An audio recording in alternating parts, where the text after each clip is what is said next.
وایي که ډېرې تصور رانه عکسونه تختوي، یادونه د خوږ یار رانه خوبونه تختوي، او چې ما د محبت د تاج محل نه کډه یوړه، اوس ګوره رقیبان تی دیوالونه تختوي. او لاليه که مونږ هر څومره د یو بل سره یو شو، خو مونږ د یو بل نه دا وختونه تختوي. او شبې د په شکال وي که خولې د په شکال، چې راشي نو د یار د مخ خانونه تختوي. ګرانو کتونکو، حجره د پښتنو ده او ملګري راغونډ شوي دي. یو خوندور محفل روان دی. نن چې دی نو لال باچا دی او زمونږ حبیب الرحمن چې دی نو هغه په محفل کې زمونږ سره ناست دی، هغه تارکلی وایو. محفل کې بیا د دیرې د حجرې ملګري ناست دي او لال باچا به اورو مینوالو ته، مسافرو ته او بیا خاص کر وطنوالو ته. نو ګرانو کتونکو راځئ چې لال باچا واورو او ګورو چې یاره نن به هغه مونږ ته په حجره د پښتنو کې څه وایي.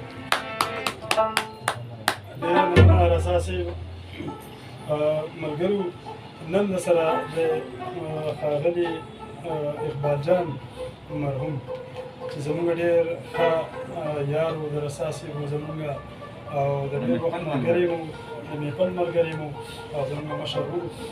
الله دې وبخي، د هغه یو زړه سندره سره شریکوم او ټول مینوال ته خوندونه واخلئ او زموږ چینل سره سبسکرایب کړئ، سینګر لال بادشاه په نوم باندې.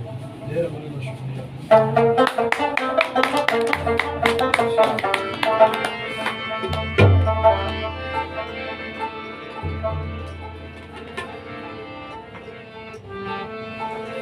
رسا صاحب د اقبال جان یو زړه روبایي راته راغلي، ځینې په هغه دې مخکې وویل که نه؟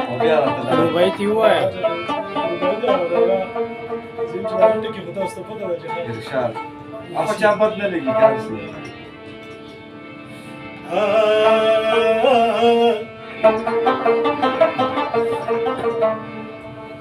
دا متل دی ښځه مونږ د کندي، چې غوا زور کوي په زور د غوړندي.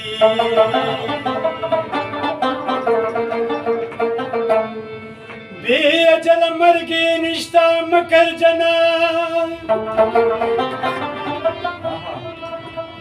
په ځان مراوله سیسه بندي. د مرګي نه به په یو ځای کې خلاص نه شي، که په غاړه شپه ورځ کې تیغ بندي. د اقبال زړګي به وران لکۍ راکړي، او چې راولي یار د سترګو توغندي. طالب ډکه کمجولی زمونږ خپل دي، د کشمالو ګلونه بل دي.